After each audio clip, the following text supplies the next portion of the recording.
Hey there guys, what is going on? Welcome back to another best class setups in Cold War video.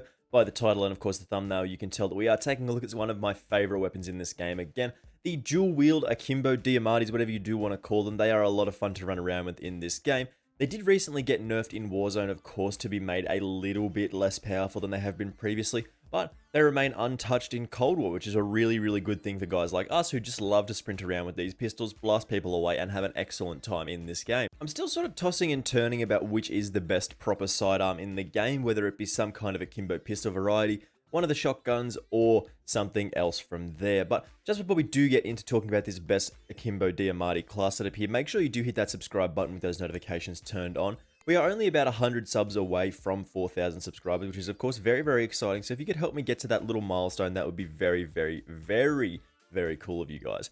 Alright, so let's just jump straight into it here. Let's talk about what we got going on with these pistols, because you can use this as your proper sidearm, or you can even run around with this as just your primary and not have to worry about anything else. Just running around with two pistols is also very cool. But let's talk about that in just a second here. So as usual, of course, the timestamps will be on the video's loading bar and of course in the description. So if you are looking for a specific part of this particular class, make sure you do skip to that. But in saying that, starting off with the primary here, this is what we were talking about previously. Your primary doesn't really matter. Like, it can be pretty much whatever you want it to be. If you are using this as your very powerful sidearm, you can pretty much choose whatever you do like in the primary slot. It really doesn't make too much difference. Skipping over the secondary, we're going to start with the tactical, of course. That smoke grenade is a very powerful option here. Basically, we're only using the smoke grenade because we are using this as our primary weapon. If we weren't using this as our main weapon, we had this as a sidearm, we'd probably just run something like the stim shot like we normally do, because that's just a very powerful piece of equipment there. In the lethal slot, we're going with the C4 because it is just so reliable to be able to chuck it over a wall, get a tag, or not even kill someone, run around the corner and fire a couple of bullets into them to finish them off is really strong in this game. In the field upgrade slot, we are going for the jammer, basically because giving or denying enemies information is very important here, of course. It is particularly effective on those smaller maps like Nuketown and of course like Crossroads Strike, where you can block off large portions of the map with these. So this is a good place to start here with this particular class, but you can pretty much choose whatever you do prefer in the field upgrade slot here. In the wildcard slot, we're going for perk greed, as we are not using a primary weapon. We don't need those extra 3 attachments, so of course perk greed, extra perks from each category is of course very powerful. Speaking of our perks, we're going with Flak Jacket at the moment because those explosives are pretty much everywhere and taking less damage from them is always good. And then we love forward intel in this game. It's a big crush for us. Being able to know where people are spawning is super strong, and also giving us a bigger minimap is very powerful.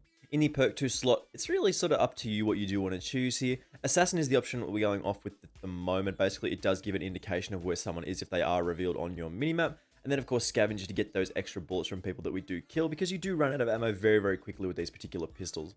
And then lastly, you can pretty much choose, again, whatever you do prefer in the third slot. You can go with Ghost or Ninja here. We're going to drop off Ghost and take Gung Ho, because being able to sprint around everywhere with these pistols, reload while you are sprinting and stuff like that is very powerful. Far more accurately while sliding is one of the key pieces with this particular class setup. Plus, with the jammers, we don't really have to worry about those spy planes and those UAVs as much. And of course, I don't want to hear my footsteps, so Ninja is really strong here. So as we do now, we are going to talk about the attachments for, of course, the dual wield Diamattis. Of course, one attachment slot is taken up by the dual wield, which you do have to be level 35 to unlock with the pistols, which is not too bad. You can just jump into hardcore or something like that to make it a lot easier of the grind. Then, starting off with our basically first attachment other than the dual wield, of course, we're going for that sound suppressor, just giving us that muzzle flash concealment, meaning we don't show up on the minimap when we do fire our bullets.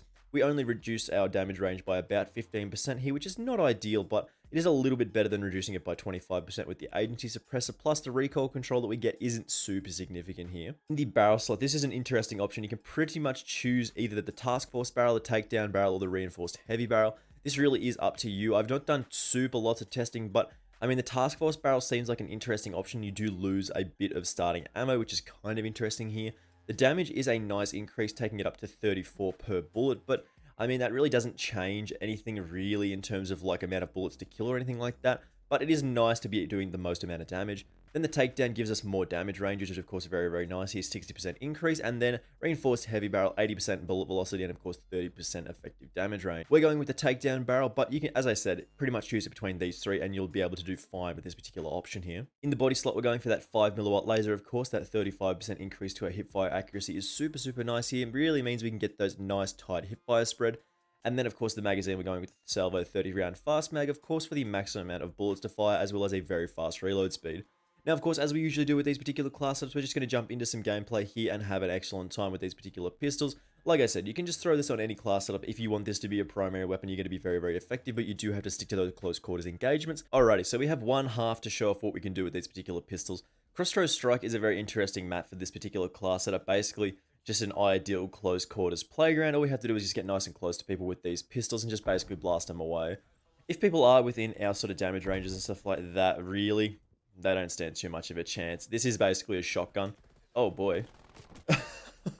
That is an interesting little thing to come up against. A sentry gun and, of course, a trophy system. We're just going to put this here. Hey. Shh, don't tell anyone I did that. Don't tell anybody about that. Oh, no. Okay, that's fine. Whatever. It is what it is. Oh, these boys are going to be mad. They're coming for me, dudes. They are very upset that I'm here. There's going to be another one here. Yep. Okay, I gotta go. I gotta go. No. Okay, we got him. I gotta go. I gotta go. And of course, because we aren't running up over any of these bodies or anything like that, we're not getting any of the resupply, so we're not actually getting any ammo. Unfortunate timing there. I was busy talking instead of shooting that guy. But as you can see, that's all you really need to know about these pistols. Like, people get close and then they die. That's like it. That is really as far as it gets with most people. Like, they get close and then they stop being close because you killed them, which is very, very fun. Of course, Akimbo pistols are kinda like my thing, which is kind of a bit weird, but I mean, you see some people like focus on shotguns, you see some people focus on SMGs, snipers and stuff like that, but yeah, me, I'm a dual pistol man, apparently.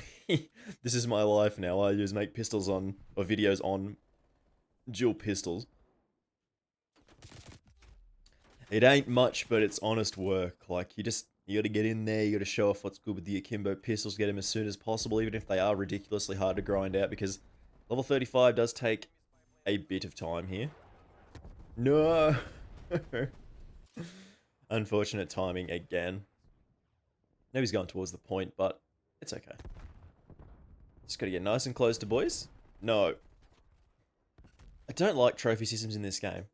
It's just like ruins your piece of utility, which, I mean, you don't get super lots of utility in this game as it is, so having your utility be removed from you basically because somebody said no is actually pretty annoying. Like, that's not super fun. But of course the trophy system is a really good option.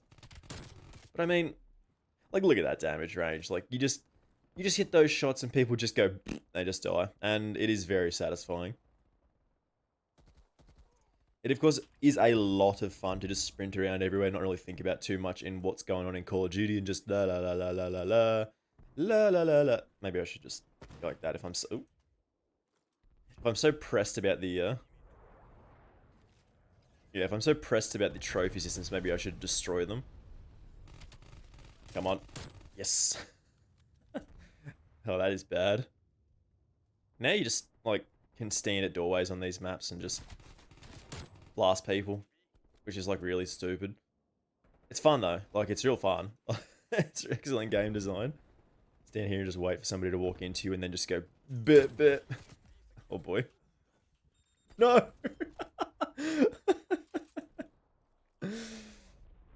Do you know how you start doing something and your brain works out what your hands have just done to you and there's just nothing you can do to stop it?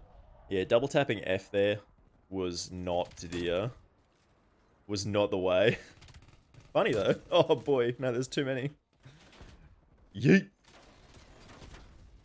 I don't want this. Where are my pistols? Give me the pistols. I only want the pistols. We're out of bullets? What do you mean? Give me that scat bag. No. No! How did we not kill that guy? Oh man, that is... Oh, what are you... Leave me alone, I'm just trying to spawn, dude.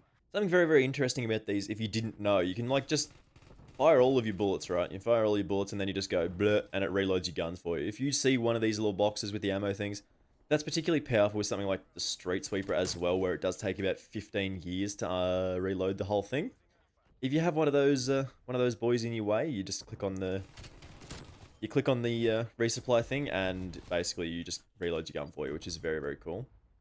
Some of you may not know that. I found that out the other day as I was playing with the Street Sweeper. It's a very, very slow to reload weapon, but... Ooh, ooh, ooh, ooh! Oh boy. War Machine is sometimes very spooky. Because you can get too close to their spawn and then you don't get kills with the War Machine, which is not fun. I don't know why they've decided to go with spawn protection. Like, spawn protection with their kill streaks. That's just, like, actually not fun. Oh boy. No. No. No. No. My War Machine. Come on, help me. Help me. Nobody cares, dude. Nobody helps. Nobody just, like, does anything in this game. You get a harp and people are just like, yeah, okay, that's pretty good. They see me going off with these pistols and everyone else is just, like, sleeping. It's like that picture of Shaq, where he's, like, sleeping. Like the woke Shaq meme. You know what I'm talking about. If you know what I'm talking about, you know what I'm talking about. Anyway, we're going to have our final thoughts on these pistols in just a second here. That was a lot of fun. So, of course, as you saw with that particular class setup, it's not going to be, like, an completely busted option to just run around with this as your, like, main weapon. But as a secondary, you can't really go past this. It's just... you get so many easy kills up close that it's just basically like having a shotgun, so it's a really, really nice option here, and it's definitely fun to run around with two pistols, of course. There are a lot of good options with this particular class setup, but it is most powerful as a sort of secondary option. You can just run around with whatever primary you like and use this to back you up here. But anyway, guys, hopefully you did enjoy this one. I do appreciate you checking this video out, of course. Make sure you do hit that subscribe button with those notifications turned on if you have not already done so. We are very, very close to 4,000 subscribers now, which is, of course, very, very exciting. And as usual, I will see you in the next video. Bye!